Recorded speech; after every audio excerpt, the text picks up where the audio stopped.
Ok. Bueno, como decía, muchas gracias por la atenta introducción. Primeramente, agradecer la invitación de la Escuela de Biomédica y del capítulo estudiantil de la EMB y IEEE de la Universidad Don Bosco en esta celebración de su quinto aniversario. Para mí es muy grato tener la oportunidad de participar y compartir con ustedes un poco del trabajo que estaba haciendo en los últimos 10 años, desde que me gradué en el 2010 de la Universidad Don Bosco. Y al recibir la invitación, pues estuve pensando cómo titular la presentación y elegí este título más que todo para enfocar un poco el mensaje de la presentación, aunque sí voy a enfocar los próximos minutos en el trabajo específico que he hecho, más que todo en dos proyectos principales en los que he trabajado. Y he estructurado la presentación de la siguiente forma, o con el siguiente contenido. Primeramente una introducción de mi perfil y el perfil del instituto en el que estoy desarrollando el doctorado. Y luego entrando al tema con respecto al cuerpo humano como un sistema o un conjunto de sistemas de control o de lazos de control, para entrar luego a cómo en el instituto lidiamos con el proceso de diseño biomédico y nos basamos en lo que se conoce como el modelo en V o el modelo en B. Para entrar luego un poco más detalle en los ejemplos prácticos, primeramente el proyecto con el que trabajé inicialmente en los primeros 2 años de mi doctorado, que fue con respecto a la volumetría de la vía urinaria, y el segundo proyecto, que es de hecho el tema de mi tesis doctoral, que es la volumetría de los ventrículos cerebrales. En cuanto a mi perfil personal, como muy bien se mencionó en la introducción, soy graduado de la Universidad Don Bosco en el 2010. Luego cursé una maestría en Ingeniería Biomédica en la Universidad de Ciencias Aplicadas de Aachen y he continuado desde el 2014 con el proceso de doctorado en la Universidad RWTH de Aachen. Aachen es una ciudad localizada en el oeste de Alemania, es prácticamente la ciudad que está localizada más al oeste de Alemania, colindando con la frontera de Holanda y de Bélgica, justo aquí donde está la estrellita en el mapa. Y el título de mi tesis doctoral, o por lo menos eh, inicialmente, es el monitoreo de la dinámica intracraneal por el método de la bioimpedancia eléctrica.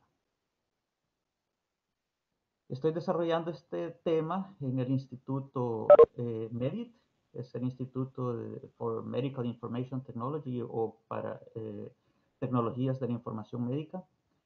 Y este instituto se dedica principalmente en tres áreas, en automatización dentro de la medicina, en procesamiento de señales biomédicas y en el tema de personal healthcare, en el tema de tecnología o dispositivos portátiles de uso tanto para pacientes, pero también en el ámbito, por ejemplo, de los deportes o del cuidado personal. En mi caso he desarrollado más que todo mis dos temas en el área de procesamiento de señales, aunque siempre tiene que ver, muchos de los temas siempre se entrelazan entre sí y hay parte de automatización y de portabilidad de dispositivos médicos también en mi trabajo realizado hasta la fecha. Entrando ya al contenido en sí, el cuerpo humano como lazos de control, o más bien como una combinación de sistemas y lazos de control acoplados entre sí. Y esta imagen me gusta mucho, es a la izquierda la imagen de la famosa pintura La creación de Miguel Ángel. Y hay ciertas teorías dentro del mundo del arte que indican que la figura de Dios está sobrepuesta sobre lo que pareciera ser un cerebro. Y a mí lo que eso me indica, pues, desde el punto de vista del arte, es que el cerebro tiene una dimensión tan grande y sobre todo por ser el controlador principal del cuerpo humano. O sea, el cerebro es el que dirige todos los sistemas y subsistemas de la fisiología humana.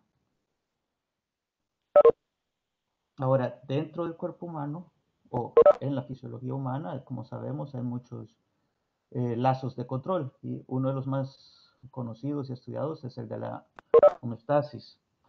Como podemos ver a la izquierda, un lazo como lo conocemos de la teoría de control. Tenemos un estímulo, tenemos ciertos sensores, un controlador o centro de control, que en muchos casos proviene siempre del cerebro, y un actuador o efector.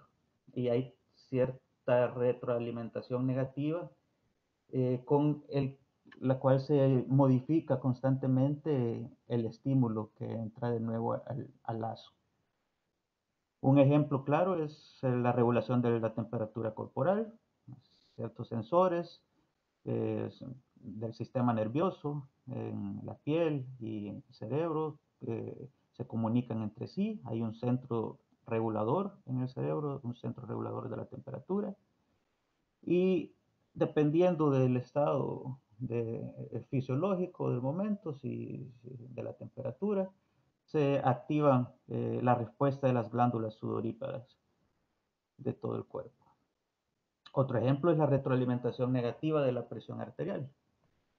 Si la presión arterial aumenta, hay ciertos receptores, los vasoreceptores del sistema cardiovascular, que envían una señal, bueno, estos sensores envían una señal aferente al centro regulador, de nuevo en el cerebro, y este envía una señal eh, efectora para controlar, para bajar, reducir la presión a sus niveles normales. Esto, por supuesto, y como en el ejemplo anterior, en caso de los estados normales, de los estados fisiológicos normales.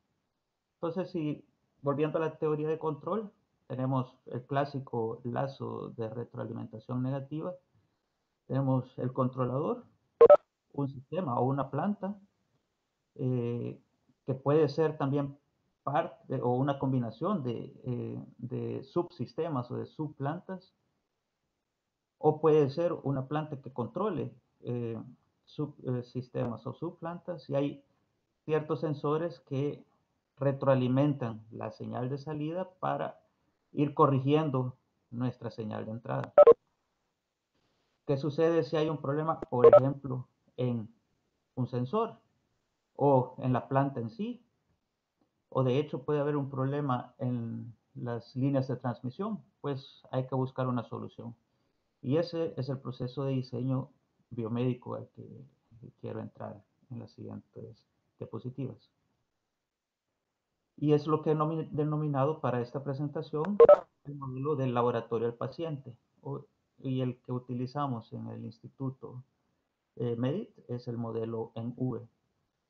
Es prácticamente esta es una imagen retomada de la página web de nuestro instituto.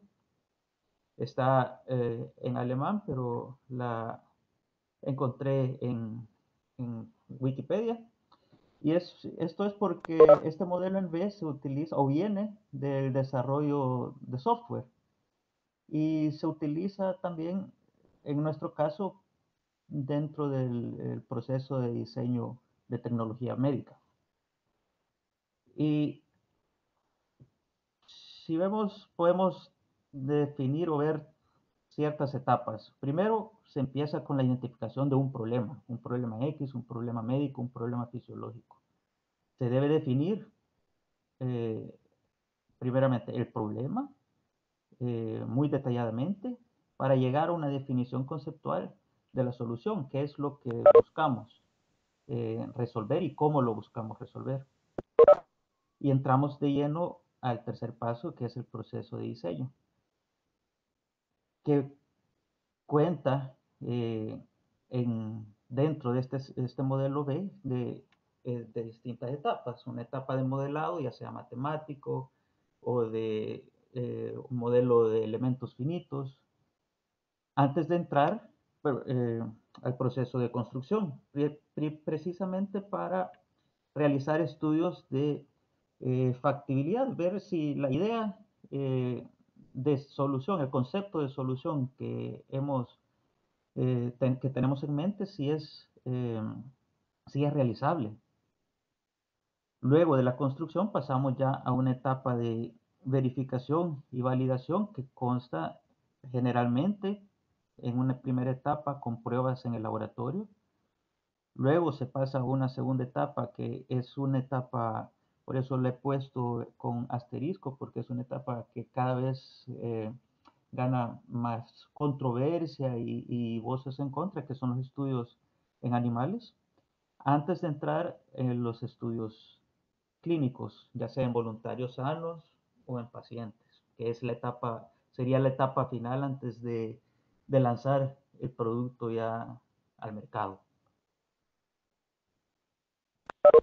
Con esto en mente, el modelo en B, pasaré a explicar un poco sobre los proyectos en los que he trabajado, empezando por el proyecto inicial que fue con respecto a la volumetría o la medición del volumen de la vejiga urinaria. Primeramente, identificar el problema. Para eso, doy un paso hacia atrás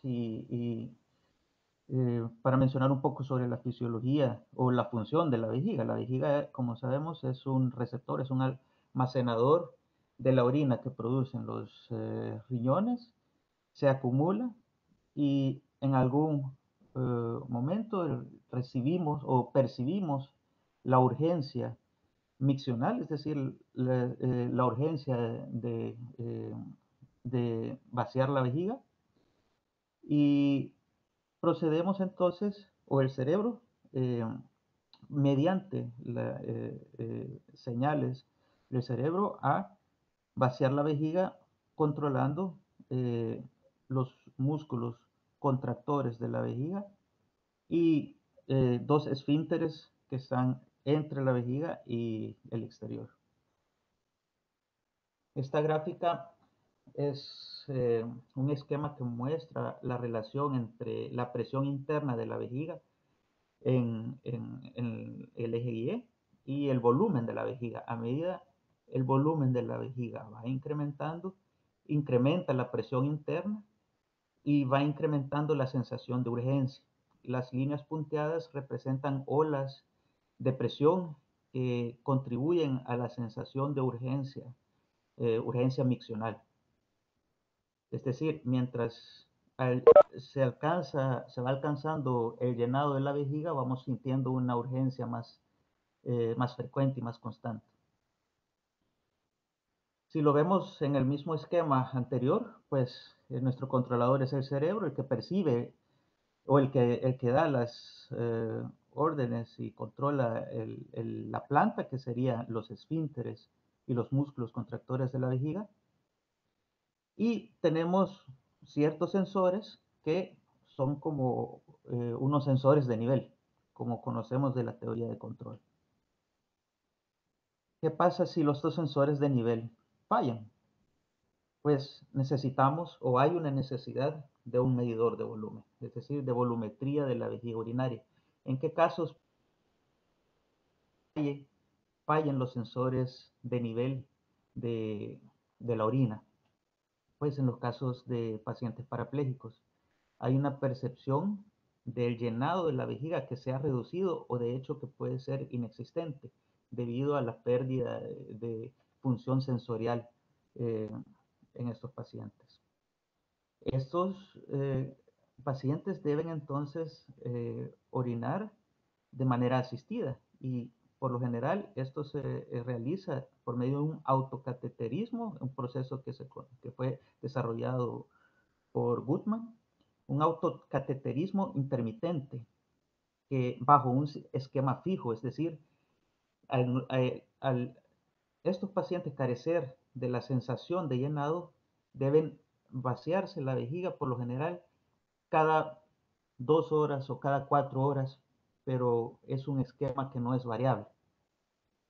Y esto lleva a ciertas complicaciones, ya sea que se drena demasiado tarde, la vejiga se hiperextiende y esto puede ocasionar daños al tracto urinario o de hecho puede conllevar a que si no hay control de los esfínteres, que la persona también se orine sin control de la vejiga o que el drenaje sea demasiado temprano, es decir, que tenga que ir acá al servicio sanitario tan frecuentemente que su calidad de vida se vea disminuida considerablemente, sin olvidar que cada vez que van al servicio sanitario, pues tiene que realizarse un proceso de autocateterismo.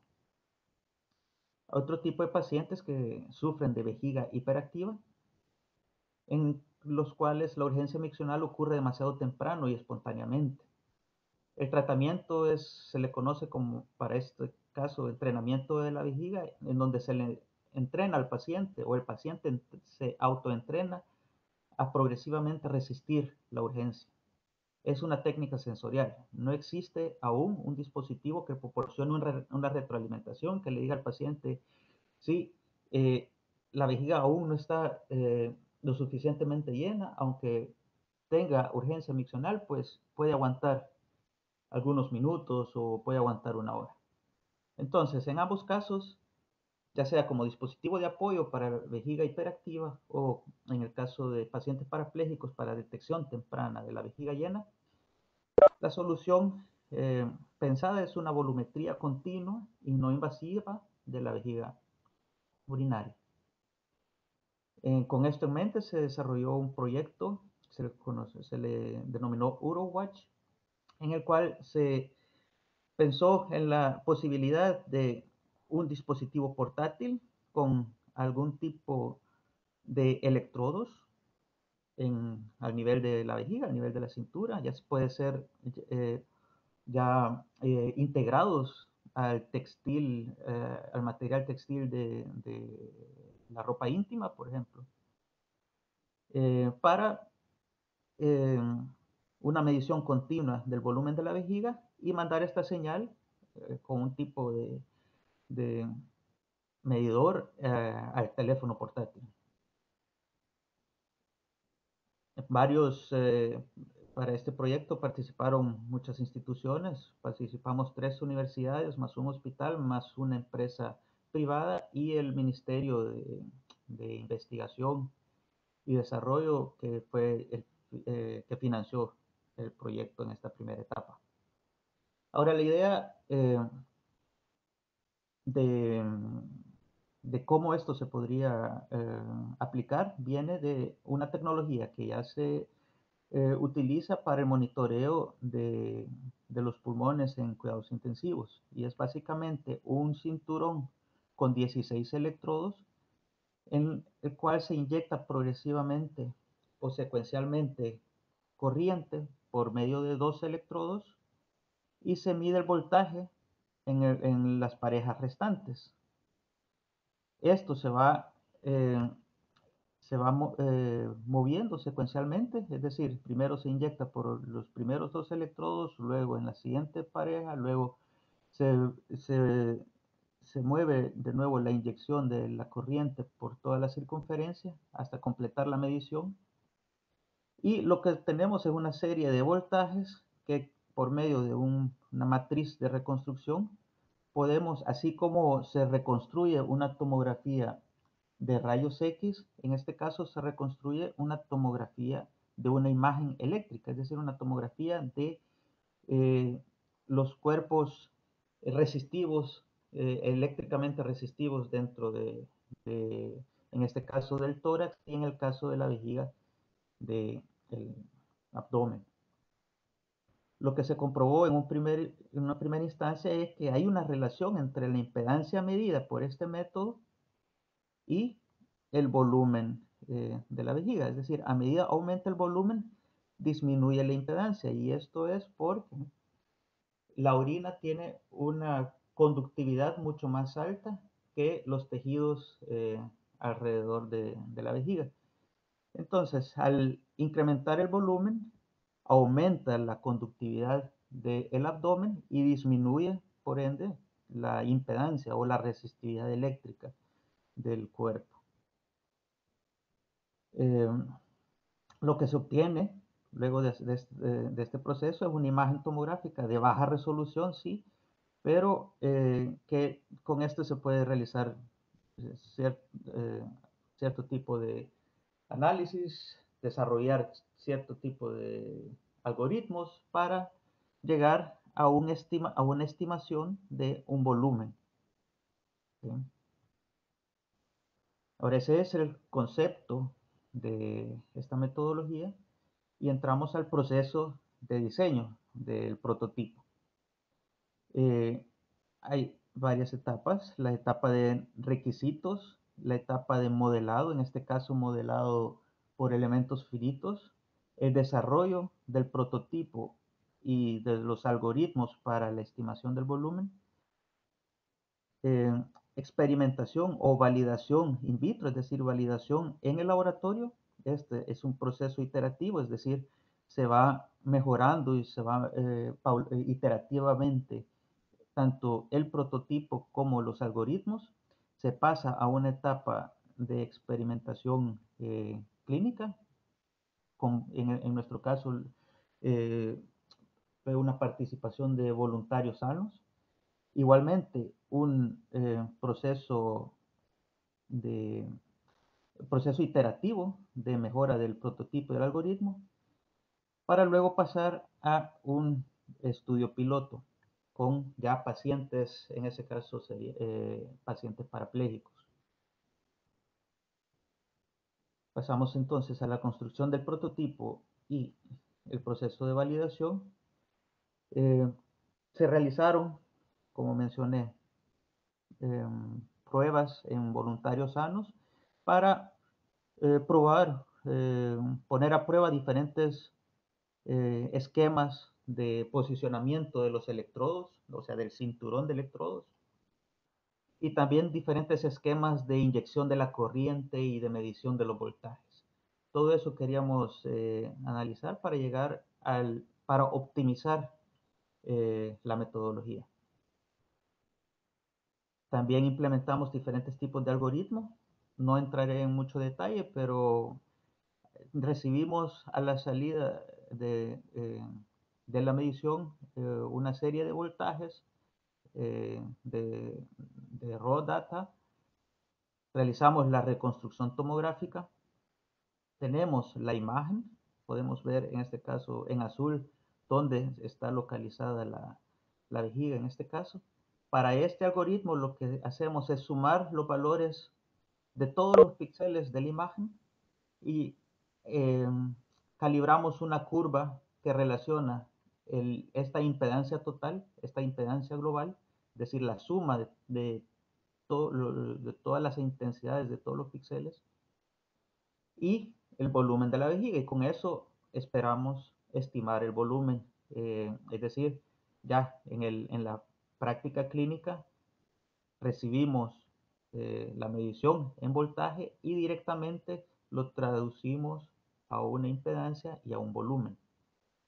Otro algoritmo que hemos probado le hemos llamado diámetro circular equivalente, y es básicamente definir, de acuerdo a la imagen que recibimos, diferentes zonas y escoger la zona que más se asemeje o se acerque a una circunferencia, a un círculo. Y a partir de eso realizar un poco más de procesamiento y llegar al volumen estimado.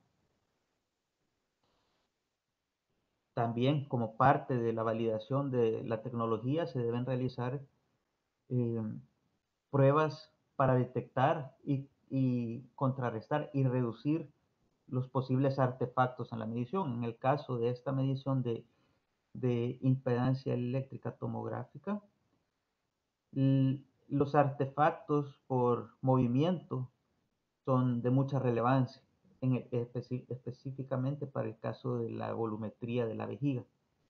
Entonces realizamos pruebas también con voluntarios sanos, en donde realizamos la medición bajo patrones ya establecidos de movimiento y vimos que sí, pues existe una correlación entre el movimiento y la señal que recibimos, algo que tenemos que considerar en nuestros algoritmos para irlos perfeccionando y optimizando. El proyecto, lastimosamente, estamos a la espera de financiamiento para continuarlo y se encuentra en esta etapa de pasar a la experimentación ya clínica, es decir, con pacientes reales y optimizar los algoritmos de estimación del volumen. En cuanto al segundo proyecto, que es de hecho el proyecto que ha realizado en los últimos 2, 3 años, eh, tiene algo que ver con este primer proyecto, ya que es una volumetría de un órgano o de un, sí, un órgano que contiene líquido en su interior, pero en este caso de los ventrículos cerebrales. Estamos hablando de otro tipo o de otros volúmenes. Si la vejiga eh, normalmente alcanza volúmenes de 700 mililitros, 900 mililitros en algunos casos, pues aquí estamos hablando de un volumen total de 150, 200 mililitros. Y bueno, como toqué el tema anterior, en este caso también, primero debemos identificar el problema o por qué es necesario una medición volumétrica de los ventrículos cerebrales. Y bueno, eh, en Alemania hay alrededor de 10.000 casos nuevos de hidrocefalia por año. Hidrocefalia es la acumulación de líquido cefalorraquídeo en estos espacios ventriculares. En los niños estos casos son muy visibles, ya que el cráneo todavía no es completamente sólido y se expande. Pero hay casos de hidrocefalia y es el caso, de hecho, específico que hemos tratado en este proyecto, es casos de hidrocefalia en adultos mayores, en los cuales el cráneo pues ya es sólido, entonces no se observa el agrandamiento del cráneo, pero produce igualmente síntomas como náusea, trastornos de la marcha, incontinencia urinaria, cefalea constante. Podemos ver en la imagen la diferencia a la izquierda entre unos ventrículos de proporciones, digamos, normales y ventrículos ya ensanchados, agrandados. Ahora, el líquido cefalorraquídeo tiene propiedades químicas similares al líquido intersticial. Se podría considerar como un filtrado del plasma. Tiene una alta concentración de cloruro de sodio, es decir, de solución, es prácticamente una solución salina. Eh, el volumen total de líquido cefalorraquídeo en este sistema, como mencionaba, es de aproximadamente 150 mililitros. Si lo comparamos, pues una botella de una soda tiene 330 mililitros, es decir, más o menos la mitad del contenido de una botella. Y es una producción, o se produce constantemente en el interior, en lo que se conoce como el plexo coroideo, con una tasa de 20 mililitros por hora, es decir, producen 500 mililitros al día. Si el volumen total es de 150 mililitros, pues esto significa que cada día se tiene que reciclar este líquido cefalorraquídeo unas 3, 4 veces, dependiendo del nivel de actividad. Eh, el sitio de producción principal, como mencionaba, es al interior de los ventrículos, en lo que se conoce como el plexo coroideo, que lo produce y lo entrega al sistema de manera pulsátil.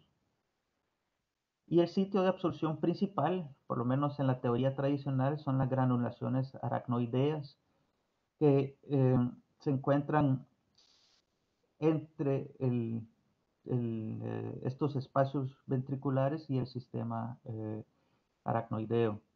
Y se pueden considerar como válvulas unidireccionales.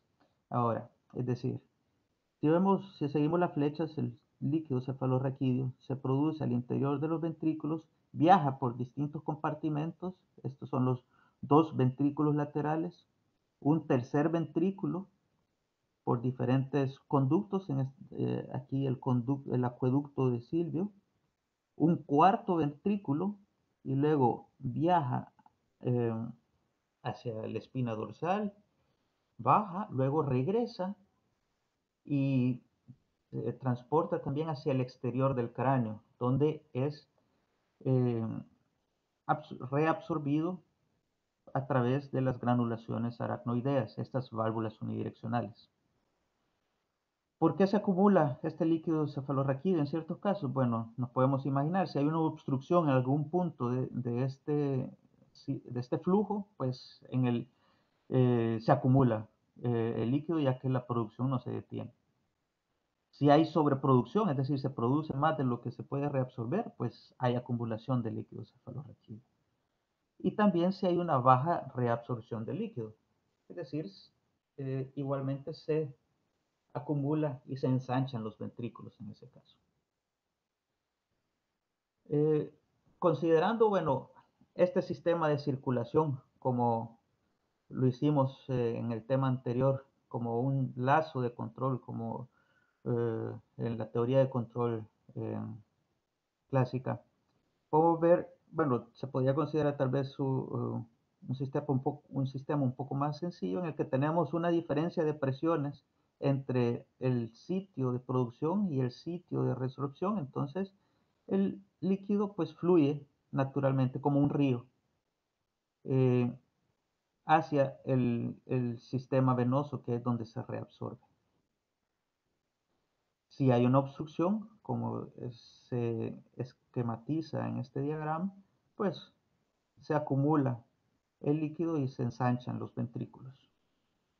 La doctrina Monro-Kelly establece que el volumen en el cráneo es constante y hay volúmenes variables. El volumen de la sangre, el volumen de líquido cefalorraquídeo y el volumen del tejido en el cráneo. Y es decir, si uno de estos volúmenes aumenta, pues por ende y por consecuencia los otros volúmenes deben reducirse. Si el volumen de eh, líquido cefalorraquídeo aumenta, pues se afecta el tejido cerebral. La presión intracraneal, que es un parámetro de extrema importancia en estos pacientes, consta con un rango fisiológico de entre 5 y 15 milímetros de mercurio. Y también es importante considerar la presión de perfusión cerebral, es decir, esta presión es la que conduce la perfusión cerebral y es una relación entre la presión arterial media y la presión intracraneal. Si la presión intracraneal que aumenta, es decir, cuando hay una obstrucción, por ejemplo, se aumenta el volumen y al ser el cráneo un volumen constante, como sabemos, aumenta la presión, aumenta el volumen y por consecuencia aumenta la presión intracraneal. Entonces, esta diferencia se ve afectada y se reduce en consecuencia la perfusión cerebral, lo que lleva a una disminución de las capacidades eh, neurológicas del paciente. Ahora, hay un tipo de hidrocefalia que se conoce como hidrocefalia normotensa. Como recién mencionaba, se espera que al incrementar el volumen de un contenedor, en este caso del cráneo, aumenta la presión. Pero hay ciertos pacientes que sufren de hidrocefalia, por lo general mayores de 65 años, es decir, pacientes de la tercera edad, en los que sí hay un aumento y un ensanchamiento de los ventrículos, pero la presión intracraneal se mantiene dentro de parámetros normales. Y esto es algo que aún no se ha podido explicar de el por qué esto es así, por qué si aumenta el volumen, ¿por qué no aumenta la presión? Esto, hidrocefalia normotensa o de presión normal, es un tipo de hidrocefalia comunicante, es decir, no hay obstrucción alguna, o por lo menos obstrucción detectable. Estos pacientes sufren de ciertos síntomas clásicos que se conocen como la triada de Hakim: demencia, trastornos de la marcha e incontinencia urinaria. Como podrán imaginarse, estos eh, síntomas son bien típicos también de otro tipo de enfermedades neurológicas. Entonces, a veces determinar si el paciente está sufriendo hidrocefalia normotensa o Alzheimer o otro tipo de patología degenerativa es un poco complicado. Hay ciertos índices que se siguen para el diagnóstico, pero igualmente se estima que un 10% de los pacientes que se les ha diagnosticado demencia en Alemania podrían de hecho estar sufriendo de la hidrocefalia normotensa. Y es decir, si se les solucionara el problema de la hidrocefalia normotensa, se les solucionaría el problema de la demencia también. Ahora, eh, no entraré mucho en detalle sobre las teorías, pues como les mencionaban, es un tema que es ampliamente discutido, pero básicamente no se explica eh, esta patología con una reabsorción reducida. Es decir, si en el sitio de reabsorción hubiera un bloqueo, se esperaría que el ensanchamiento se diera justo antes del bloqueo. Lo que sucede en realidad es que el ensanchamiento se da mucho antes, por lo que se buscan otras explicaciones. Y dentro de nuestro grupo de trabajo hemos determinado cierta hipótesis donde queremos analizar la elasticidad y la dinámica dentro del cráneo, la dinámica intracraneal, para ver la relevancia, primeramente, para establecer si hay algún tipo de relación entre la elasticidad de los tejidos y eh, este tipo de hidrocefalia normotensa. Ahora, para hidrocefalia en general, normotensa o tradicional, la primera opción terapéutica es la derivación o el shunting, eh, es decir, eh, por medio de un catéter, derivar el líquido cefalorraquídeo hacia otro compartimento del cuerpo, por lo general hacia el peritoneo, y esto se conoce como el shunting ventrículo peritoneal. Es decir, básicamente crear un bypass y el líquido en exceso se, se drena a través de una válvula de presión, es decir, al aumentar la presión intracraneal se abre la válvula, se drena el líquido y se libera en el peritoneo, donde se reabsorbe al sistema venoso de nuevo. Ahora, esto es una terapia que se utiliza desde hace años, décadas, en la que el médico al implantar el shunt establece la presión de apertura de la válvula, pero esta no se puede modificar. Es decir, el paciente eh, o esta presión de apertura es fija, a pesar que, como vemos en la imagen, eh, hay una diferencia de 40 centímetros de columna de agua, pues, es decir, una diferencia de presión entre eh, el cráneo y el abdomen. Y esto genera, por ejemplo, que si el paciente, al estar acostado y levantarse repentinamente, hay un cambio de presión justo en el rango de las presiones de apertura de la válvula. Esta válvula se abre y drena líquido que no debería haber sido drenado. Es decir, una de las mayores complicaciones del shunt, del catéter de drenaje es el sobredrenaje. Y como vemos en esta imagen, lleva a un síndrome que se conoce como slit ventricle o síndrome del ventrículo hendido, donde se ha extraído tanto líquido que prácticamente casi irreconocible ya el ventrículo en la imagen radiográfica, y lleva también a sintomatología y problemas o disminución de la capacidad cerebral. Entonces, el principal reto es cómo determinar la tasa de drenaje adecuada. Ese parámetro de control, como decía, es la presión intracraneal. Es una pregunta que debemos responder. ¿Es esta presión intracraneal el parámetro de control adecuado para esta terapia o podemos aportar algo nuevo, aportar algo más? En este video quiero nada más mostrarles un ejemplo de un paciente de eh, hidrocefalia normotensa eh, con, con problemas de la marcha.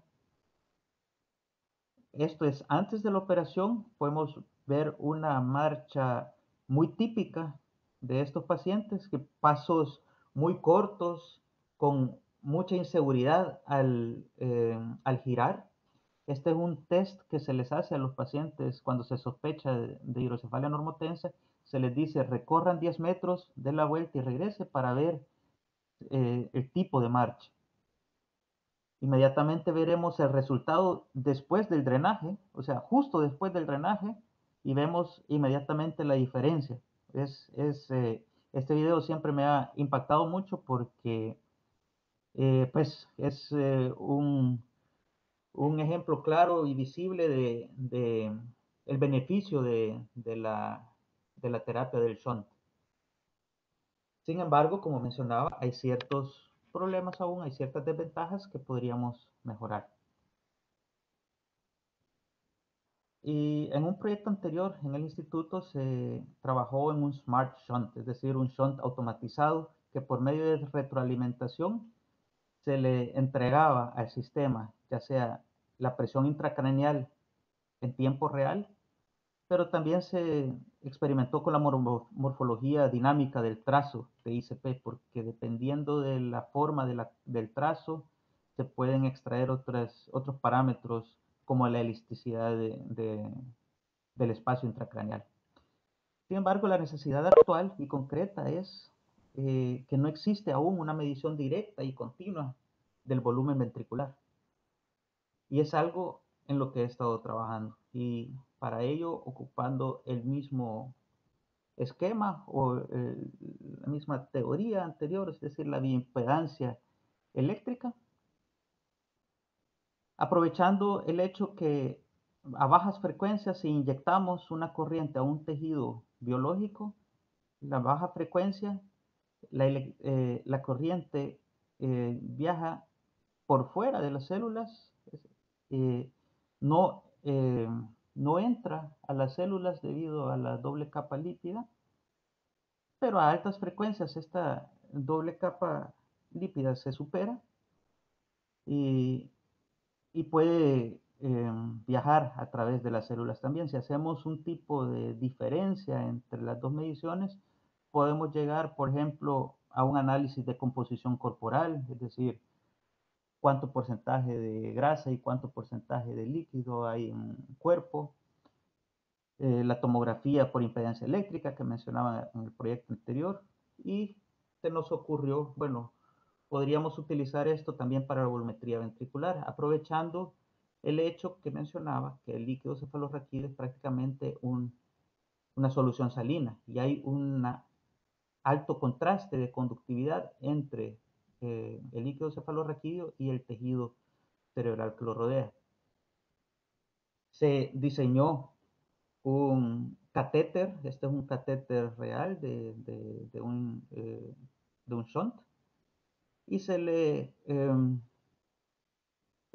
implantaron electrodos de platino por medio de un recubrimiento de silicona y con un material de una aleación metálica para los conectores.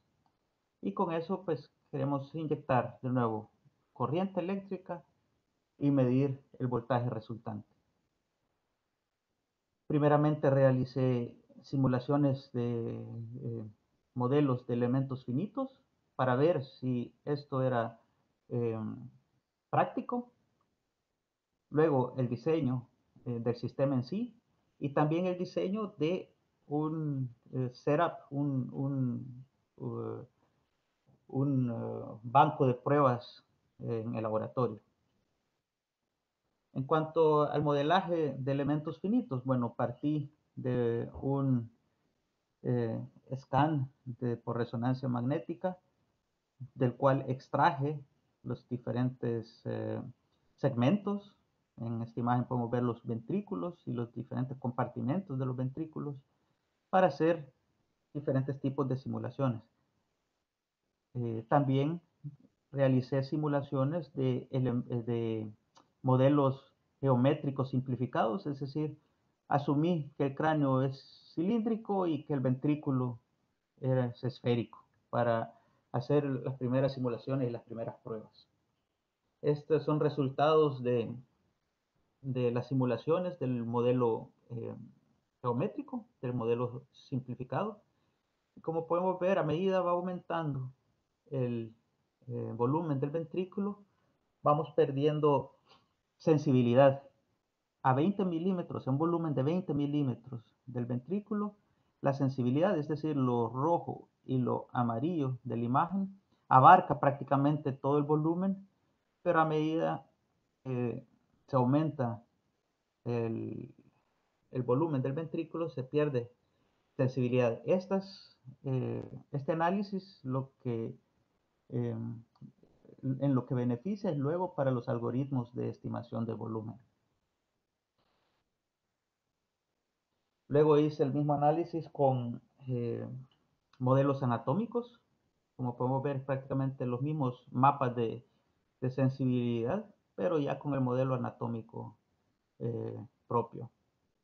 Y los resultados similares, de hecho, un poco mejores porque la sensibilidad se mantiene, eh, digamos, suficientemente alta para volúmenes más altos debido eh, a la geometría eh, anatómica del ventrículo en sí. Luego de realizar estas simulaciones de elementos finitos, pues pasamos a la etapa de construcción del prototipo y el proceso de validación. Primeramente, con la construcción del banco de pruebas.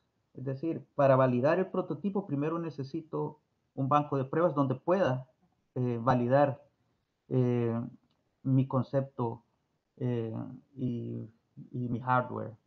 Y para ello realicé o construí un banco de pruebas que se le conoce como Hardware in the Loop. Básicamente es una combinación de hardware y software.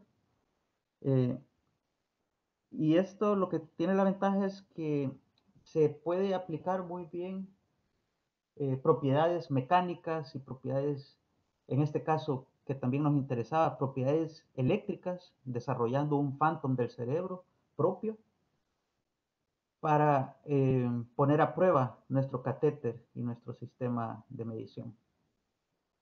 Es un esquema de este banco de pruebas, una etapa de software y una etapa de hardware con una interfaz entre ambas, un modelo eh, que lo desarrollé en MATLAB, Simulink y MATLAB Simscape, con ciertos parámetros fisiológicos y patológicos. El modelo de Simscape me entrega una señal de presión intracraneal, un trazo de presión intracraneal que, eh, que se lo entrego a un controlador, en este caso en el esquema un controlador PID, pero hemos probado otro tipo de controladores. Y esto se le entrega a nuestro actuador, a nuestro motor lineal, que como se ve en la imagen, se le entrega la señal por medio de su driver, le entrega la señal a nuestro phantom del cerebro. Y aquí en el phantom, en esta construcción, pues pondríamos a prueba nuestro sistema. Es un poco como este banco de pruebas se ve inicialmente. El tanque de agua, el Phantom, el motor lineal y bueno, aquí la tarjeta de adquisición y los sensores de presión, los sensores de flujo. Otra parte importante, pues es el modelado de la dinámica intracraneal. Esto, como mencionaba, lo desarrollé en base a un modelo ya existente y lo transferimos a MATLAB, a Simscape, con acople cardiovascular, porque nos interesaba también analizar qué tanto influye la pulsación de las arterias en el cráneo a la pulsación del trazo de presión intracraneal. Este es parte del modelo, es el modelo matemático en el cual nos basamos y el cual expandimos. Y al final esto se implementa en Simscape y lo entregamos con estas curvas fisiológicas, lo entregamos al hardware para realizar las pruebas. Estas son las curvas fisiológicas y también realizamos modelado eh, de curvas patológicas para ponerlas a prueba también. El Phantom, como decía, debía cumplir con las propiedades mecánicas y eléctricas, entonces lo que hicimos fue desarrollar un modelo de silicona y le mezclamos partículas de carbón, fibras de carbón para darle la conductividad eléctrica que necesitamos. Desarrollamos ciertos moldes de impresión negativa y con impresora 3D y al final generamos tanto los modelos geométricos sencillos como el modelo eh, anatómico real, con un hueco, por supuesto, representando los ventrículos en su interior. En cuanto a la construcción del prototipo, tampoco entraré mucho en detalle porque esta parte aún no ha sido publicada, pero básicamente para su construcción pues desarrollamos nuestro perfil de requerimientos en cuanto a las conductividades que necesitábamos medir, los volúmenes que necesitábamos medir, las expansiones que esperamos en los casos fisiológicos y los casos patológicos, eh, qué tipos de corrientes son las que necesitamos y las que son permitidas en cuanto a la seguridad eléctrica para el paciente. Y qué tipo de pulsatividad esperamos y es decir, qué tan rápido debe ser nuestro sistema. Un poco de cómo se ve esquemáticamente el sistema en sí. Bueno, es un generador de corriente constante, un generador Howland. Es decir, independientemente de la carga, entregamos una corriente constante. Estamos experimentando la amplitud de la corriente necesaria, pero en este ejemplo una corriente de 1 miliamperio y una frecuencia fija de 50 kilohercios. Eh, y estamos, bueno, este es trabajo en progreso, trabajando en las etapas de modulación, optimizando los diferentes módulos de nuestro circuito. Esto en el osciloscopio fue una de las primeras pruebas que hicimos, un cambio de volumen mínimo, es decir, de 2 mililitros, prácticamente nada, una pulsación de 2 mililitros, pero podemos observar la pulsación en el osciloscopio. Volviendo al esquema de hardware y software, solo para ponerlo en contexto, aquí es donde ponemos a prueba nuestro dispositivo. Y lo que está por publicar y ya finalizando es nuestra etapa de optimización de los parámetros del modelo intracraneal, la validación del sistema de hardware in the loop íntegro, es decir, todo combinado, la validación del prototipo en el sistema del banco de pruebas del Hardware in the Loop. Esta es una imagen de una de las últimas mediciones que hemos hecho con un cambio de volumen de 5 mililitros, esto ya en el banco de pruebas y la respuesta que obtenemos. Y podemos ver, bueno, una excitación sinusoidal de 1 hercio y la podemos ver precisamente o claramente considerando los artefactos inherentes a la medición. Las diferentes curvas son simplemente diferentes posiciones del catéter que estuvimos viendo en qué se afectaba o si afectaba en algún caso la medición en sí. Y bueno, la integración de la medición volumétrica en el Smart Shunt en sí es un tema que no es parte de mi doctorado, sino sería a futuro. Y un mensaje final, pues volviendo al modelo en B, es nada más que mencionar que el ingeniero biomédico aporta un enfoque integral y estructurado para la solución de los problemas médicos, es decir, para la solución de fallas en los lazos de control automático de la fisiología humana. Muchas gracias por la atención y nuevamente muchas gracias por la invitación y quedo a disposición de sus preguntas y cualquier discusión.